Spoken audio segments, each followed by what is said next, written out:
दोस्तों कहते हैं कि एक मूर्ख की संगति, दोस्ती या उसका साथ आपके जीवन को बर्बाद करने के लिए पर्याप्त है। आपका जीवन बर्बाद कर सकता है किसी भी एक मूर्ख का साथ, और किसी भी एक विद्वान का साथ आपके जीवन को बना सकता है। बहुत सारे अपने जीवन में ऐसे बड़े बड़े एग्जाम्पल्स हैं। चाणक्य की बात करें, एक साइड धनानंद की बात करें, या हम बात करें कौरवों और पांडवों की, इन दोनों में ही जो गाइड करने वाला मेंटोर है, जो इनके पीछे जो इनका एडवाइजर है, वो बहुत बड़ा है। डिपेंड करता है कि आपका एडवाइजर कैसा है। और जितनी भी लड़ाइयां लड़ी जाती हैं जीवन में, वो वक्त गुजर गया जब लड़ाइयां हाथों से लड़ी जाती थी, आपका बाहुबल देखा जाता था। आज के सभी तरह के युद्ध जो लड़े जाते हैं वो दिमाग से लड़े जाते हैं, जहां पर जितनी बड़ी जितनी अच्छी एडवाइजरी होगी, जितना दिमाग से उस युद्ध को लड़ा जाएगा। और मैं आपको बता दूं कि महाभारत का पूरा युद्ध भी सिर्फ दिमाग से लड़ा गया, इसीलिए जीत हुई पांडवों की और कौरवों को हार का सामना करना पड़ा। ऐसी कई सारी बातें आज मैं बताऊंगा अपने इस वीडियो में कि दिमाग से लड़ी गई लड़ाई से आप आसानी से जीत सकते हैं। नमस्कार दोस्तों, स्वागत करता हूं आप सभी का अपने इस YouTube चैनल पर फिर एक बार। मेरा नाम है वीरेंद्र वर्मा और आप देख रहे हैं कर्तव्य पथ। दोस्तों, अक्सर हमारे सामने ऐसी विकट समस्याएं खड़ी हो जाती हैं जब हमें सोचना पड़ जाता है कि अब हमें क्या करना चाहिए। मेरी आप सभी को सिर्फ एक ही एडवाइस है कि जीवन में कोई भी किसी भी तरह का संघर्ष हो, कोई भी लड़ाई हो, जीवन में कुछ भी करना हो, अपने दिमाग के सभी दरवाजे पूर्ण रूप से खोलकर रखें। एक बात मैं हमेशा आपको कहता हूं अपनी वीडियोस के माध्यम से, किसी को भी जीवन में बर्बाद करना हो, उसके सोचने और समझने की शक्ति को छीन लो। अगर वो बड़ा सोचेगा नहीं, वो बड़ा कभी कर नहीं पाएगा। और अगर उसने बड़ा सोच लिया और उसके लिए कार्यरत हो गया, तो जीवन में वो ऐसा कुछ कर जाएगा जिसके बारे में कभी आपने सोचा भी नहीं होगा। बहुत बड़ा एग्जाम्पल है चंद्रगुप्त मौर्य का, जिसके पीछे उसकी जिंदगी को एडवाइस करने के लिए, या कहिए उसके जीवन के जो सारथी थे, वो थे चाणक्य, जिन्होंने हमेशा ही उसको अच्छा पाठ पढ़ाया और जीवन में कुछ कर दिखाने के लिए और उस वक्त के उस पूरे साम्राज्य को जीतने के लिए उसको from the very first day उसको ट्रेन किया। कौरवों में लड़ाई हुई दोस्तों, महाभारत हुआ, कौरवों और पांडवों के बीच में बहुत बड़ा सेना का एक डिफरेंस था, जिसकी वजह से भी माना जाता था कि कौरव उस लड़ाई को जीत जाएंगे। और ये सिर्फ तब तक ही माना गया जब तक कि ये डिसाइड नहीं हो गया कि कृष्ण किसकी तरफ होंगे। दोस्तों, आप हमेशा से एक बात जान लीजिए कि कितनी बड़ी सेना है। मानता हूं कि ये चीज भी कहीं ना कहीं मायने रखती है, बट ये चीज ज्यादा मायने रखती है कहां पर पूरी तरह से कुशल नेतृत्व है, मतलब कि कहां से कितनी अच्छी एडवाइजरी मिल पा रही है। दोस्तों, आपने वो शायद गाना सुना होगा या कुछ लाइनें आपने सुनी होंगी कि आरंभ है प्रचंड बोले मस्तकों के झुंड, आज युद्ध की घड़ी की तुम गुहार दो, आन बान शान या के जान का हो दान, एक धनुष के बाण पे उतार दो। वहां एक लाइन बोली गई है बहुत अच्छी, आपने अगर कभी सुनी हो, कौरवों की भीड़ हो या पांडवों का नीड़ हो, मतलब कौरवों की चाहे भीड़ हो, बहुत बड़ी भीड़ थी कौरवों की, कितनी अक्षुणी सेना थी मैं अभी बताऊंगा आपको, या पांडवों का नीड़ हो, नीड़ बोलते हैं घोंसले को, या फिर बहुत छोटी संख्या में चाहे पांडव क्यों ना हो, जो लड़ सका है वो ही तो महान है। जो लड़ना जानता है, जिसके अंदर वो इच्छा शक्ति है, वही जीत पाता है। दोस्तों, तो आपको लड़ना तो होगा, आपको कुशल नेतृत्व का सहारा लेना होगा। ये डिपेंड करता है आपका सारथी कौन है, आपका एडवाइजर कौन है, जो पीछे आपको एडवाइस कर रहा है वो कैसा है। दोस्तों, कहते हैं कि जब महाभारत काल का जब युद्ध हुआ, तो उतना विनाशकारी और इतना बड़ा युद्ध आज तक दोबारा हुआ ही नहीं। कहते हैं कि पांडवों की तरफ से सिर्फ 7 अक्षुणी सेना थी और जो कौरव थे उनकी तरफ से 11 अक्षुणी सेना थी। 4 का अंतर है इसके अंदर। अब आप बोलेंगे इससे ज्यादा फर्क क्या पड़ता है? दोस्तों, फर्क बिल्कुल पड़ता है, क्योंकि एक अक्षुणी सेना में अगर आप देखोगे 2,18,700 सैनिक होते हैं एक अक्षुणी सेना में। 4 का अंतर है, लगभग 10 लाख लोग और एक्स्ट्रा थे कौरवों के पास। उसके बावजूद वो युद्ध हारे। युद्ध क्यों हारे? क्योंकि उनके पीछे का जो नेतृत्व था, खुद भगवान कर रहे थे, पांडवों का साथ खुद भगवान श्री कृष्ण दे रहे थे। दोस्तों, ऐसा कोई भी धर्म नहीं जिस धर्म के अंदर ये बोला गया हो कि मैं भगवान हूं, या कोई भी ऐसा किसी ने जन्म लिया हो। हमारे हिंदू धर्म में सिर्फ श्री कृष्ण इस बात को बोलते हैं कि मैं ही भगवान हूं।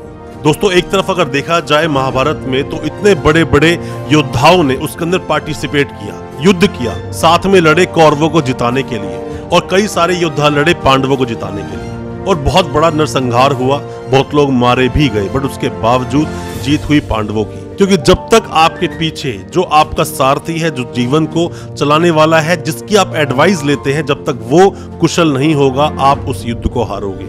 जहां एक और देखें तो दुर्योधन हर बात को डिस्कस करता था शकुनी से, और उसको जो एडवाइस मिलती थी वो भी लगभग गलत मिलती थी, क्योंकि शकुनी को उतना एक्सपीरियंस नहीं था युद्ध का, उतना ज्यादा वो निपुण नहीं था कि क्या कहता है हमारा धर्म और क्या कहते हैं शास्त्र, या क्या कहती है युद्ध विद्या। बट एक तरफ जहां श्री कृष्ण की हर जगह सहायता ली पूरे पांडवों ने, और उस युद्ध को जीता भी। ऐसे कई सारे एग्जाम्पल्स आपके जीवन में भी सामने आएंगे। चलो दोस्तों, ये तो एक बात थी उस काल की जब महाभारत का युद्ध हुआ। ऐसी कई सारी बातें जो दिमाग से युद्ध लड़े गए या दिमाग से पूरे उस एम्पायर को बदल दिया गया, उन्हीं में से एक और लड़ाई हुई जब शाहजहां के बेटे औरंगजेब ने ही तख्ता पलट कर दिया। दिमागी खेल आप यहाँ देखिए, मैं बात कर रहा हूँ 1659 की। दोस्तों, जीवन में बादशाहत या जीवन में तरक्की, सक्सेस मिलना इतना आसान नहीं होता। बादशाह बनने में, सुल्तान बनने में बहुत अंतर है दोस्तों। मैं हिस्ट्री का कोई विद्वान तो नहीं, बट हिस्ट्री मैंने उतनी जरूर पढ़ी है जितनी काम की होती, जितने मेरे काम आने वाली है। सुल्तान और बादशाह में आपको फर्क पता करना होगा।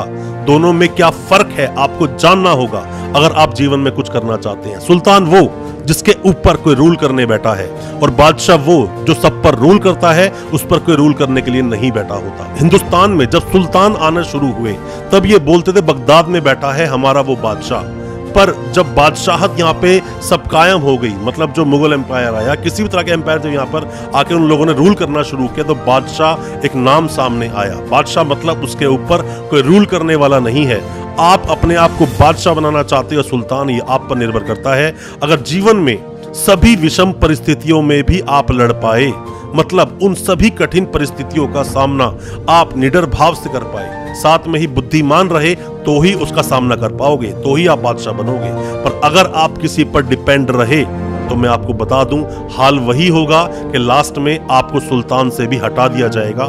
बादशाह बनना होगा, लड़ना होगा, और अपनी कुशल रणनीतियों को बनाना होगा, अपने जीवन को थोड़ा संघर्ष में डालना होगा। कि शाहजहां के 4 बेटे थे, दारा, शुजा, औरंगजेब और साथ में मुराद।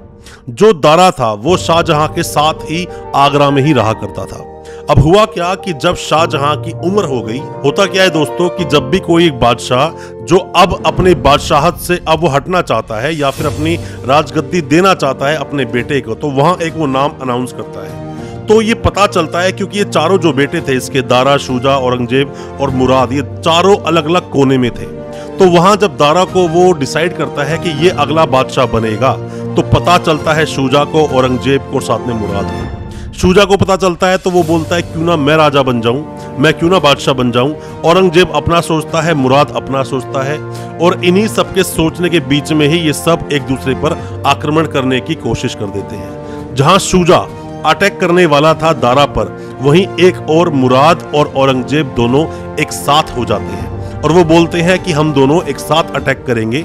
यहीं पर जसवंत सिंह की भी एंट्री होती है। जसवंत सिंह जो कि जोधपुर में उस वक्त वहां रूल किया करते थे। तो यहाँ पर होता क्या है कि औरंगजेब ने सारी चाल चली। औरंगजेब ने कुछ ऐसी चाल चली कि मुराद और औरंगजेब एक साथ इकट्ठे हो गए। इकट्ठे होने के बाद इन्होंने सोच लिया कि अब हम अटैक कर देंगे सीधा जाकर दारा पर, मतलब कि जाके आगरा में। जसवंत सिंह ने उनको बीच में रोक लिया और वहां पर ही युद्ध होता उससे पहले इन्होंने वक्त ले लिया 1 महीना। और औरंगजेब को इस बारे में पता था कि वो इस लड़ाई में मारा जाएगा या हो सकता है वो हार जाए। जसवंत सिंह के पास बहुत बड़ी सेना थी, बहुत ताकतवर था, और साथ में ही वहां से शाहजहां का भी उसको सपोर्ट था।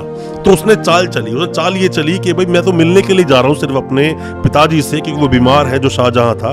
उसने बोला मिलने आए इतनी बड़ी सेना लेकर, 1 लाख की सेना लेकर। तो उसने कहा कि ठीक है, मुझे 1 महीने का आप टाइम दीजिए ताकि सेना को मैं एडजस्ट कर सकूं, खाने पीने का, रहने का इंतजाम कर सकूं, उसके बाद में मिल लूंगा। अब उसके बीच में ही क्या होता है कि जसवंत सिंह का जो सेनापति होता है, उस सेनापति को ये औरंगजेब अपनी साइड कर लेता है। और 1 दिन पहले, ठीक 1 दिन पहले, उस 1 महीने से, जो 1 महीने का जो समय सीमा दी गई थी, 35,000 की सेना लेकर वो सेनापति यहाँ पे सपोर्ट कर देता है औरंगजेब और मुराद को। लड़ाई होती है जिस लड़ाई के अंदर जसवंत सिंह हार जाते हैं और वहां से वो भाग जाते हैं। अब बात होती है आगे की। ये दोनों मिलकर जाकर दारा पर अटैक करते हैं। अटैक करने के बाद में दारा को जब पकड़ लिया जाता है, मुराद को मार देता है औरंगजेब, और औरंगजेब मुराद को मारने के बाद में दारा का भी सर कलम कर देता है। सर कलम करने के बाद में भेजता है शाहजहां के पास और बोलता है अपने सैनिकों को कि उसको इसका सर तब देना जब वो खाना खाने के लिए बैठे, और उससे पहले दिखाना और बोलना कि आपके लिए औरंगजेब ने एक तोहफा भेजा है। और जब दिखाते हैं ना दोस्तों, तो ऐसा कहा जाता है, हिस्ट्री में ऐसा लिखा है कि कई दिनों तक उसने उल्टियां की थी इस शाहजहां ने, और शाहजहां को उसने तब तक बंदी बनाकर रखा जब तक वो मर नहीं गया। कभी भी औरंगजेब उससे मिलने नहीं गया, सिर्फ लास्ट में गया जब वो मर जाता है शाहजहां, तब जाता है वहां पे आगरा में। उससे पहले वो दिल्ली में ही बैठता है औरंगजेब। सब दिमाग का खेल है दोस्तों, दिमाग से लड़िए। आप दिमाग से लड़ना नहीं जानते हैं, अगर ये औरंगजेब और मुराद उसी वक्त अटैक करते, जसवंत सिंह को मार डालता, और उसने दिमाग से खेला और दिमाग से ही अपने जीवन को आगे बढ़ाया। हालांकि औरंगजेब को कभी भी चैन की रोटी खाने नहीं दी जसवंत सिंह ने, इसका दिमाग बहुत तेज चलता था। और लास्ट में भी लड़ते लड़ते एक बार तो ऑर्डर ये भी आया था कि यहाँ पर जब इसको भेज दिया, जसवंत सिंह को भेज दिया काबुल, तो काबुल भेजने के बाद में यहाँ से जब औरंगजेब ने एक ऑर्डर किया, कि शुरू से ही जसवंत सिंह इसके अगेंस्ट रहा करता था औरंगजेब के, और शाहजहां का जो भी एम्पायर था उसके हमेशा वो अगेंस्ट था। जब इसने ऑर्डर दिया उसको वहां भेजने के बाद में कि जोधपुर के आसपास के सारे मंदिर तोड़वा दो, एक भी मंदिर नजर नहीं आना चाहिए, तो वहीं पर बैठे हुए हर तरह का जब दिमाग चला लिया जसवंत सिंह ने, तो वहां से इसने भी ऑर्डर पास किया कि अगर वहां पर एक भी मंदिर को खरोच भी आई तो यहां काबुल से लेकर अफगानिस्तान, ईरान तक मैं सारी मस्जिदों को तोड़वा दूंगा, सारी मस्जिदें उड़वा दूंगा, बिल्कुल नामो निशान तक नजर नहीं आएगा। और इससे औरंगजेब डर जाता है, क्योंकि जो मुल्ला मौलवी होते हैं वो सभी उसके समर्थक थे। अब वो सोचता है ऐसे तो बगावत हो जाएगी, तो वो वहां से रोकता है कि भाई वहां का कुछ भी मत तोड़ना, कोई मस्जिद पर हाथ मत लगाना, हम यहाँ किसी भी मंदिर पर हाथ नहीं लगाएंगे। दिमागी खेल, दिमागी लड़ाई दोस्तों बहुत बड़ी होती है। अगर आप दिमागी लड़ाई से लड़ेंगे जीवन में, कभी भी आप हारेंगे नहीं, क्योंकि दिमाग ही आपको सही रास्ता दिखाता है, दिमाग ही बताता है क्या सही और क्या गलत, किससे जीतेंगे और किससे आप हारेंगे। ये सब तय करता है आपका दिमाग। आपकी कुशल रणनीति आपके जीवन के संघर्ष को आसान कर सकती है, वरना आपके जिंदगी में संघर्ष तो आएंगे।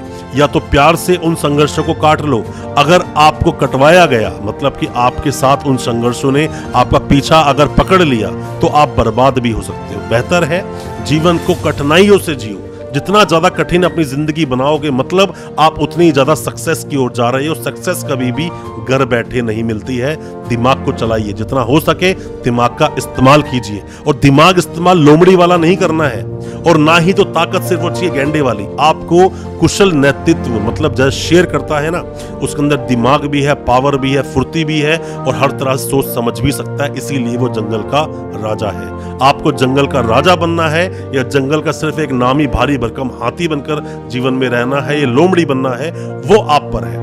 आपको अपने आप को लड़ाका बनाना होगा, और साथ में ही अपना शक्ति प्रदर्शन वक्त वक्त पे दिखाना भी होगा। और दिमाग से लड़ी हुई लड़ाई कभी भी इंसान हारता नहीं है, बस आप इस बात को जरूर याद रखना। दोस्तों, जीवन में पैसा कमाना कोई बड़ी चीज नहीं है। पैसा बड़ी आसानी से कमाया जा सकता है। धन शक्ति के अधीन है, और शक्ति आपकी बुद्धिमानी के अधीन है। किसी बहुत बड़े विद्वान ने एक बात कही है, जब तक बेवकूफों के पास, जब तक बेअक्लों के पास पैसा है, जब तक बुद्धिमानों को घबराने की जरूरत ही नहीं है। बुद्धिमान के पास ही घूम फिर के वो पैसा आएगा, बुद्धिमान के पास ही घूम फिर के वो सब शक्तियां आएंगी। बस आपको इंतजार करना होगा और सही तरीके से प्लानिंग्स करनी होंगी, प्लानिंग करके आगे बढ़ना होगा। दोस्तों, मैं उम्मीद करता हूं आज हमारी इस वीडियो से कुछ आपने मोटिवेशन लिया होगा, और अच्छा लगा हो आज का हमारा वीडियो। हमारे चैनल को अभी सब्सक्राइब करें, साथ में लगा बेल आइकन जरूर दबा दें, और हमारी वीडियो को ज्यादा से ज्यादा अपने दोस्तों, परिजन, परिवार में शेयर करें, ताकि हमें और मोटिवेशन मिल सके। इस तरह की वीडियोस, नई नई वीडियोस हम आपके लेकर आ सके।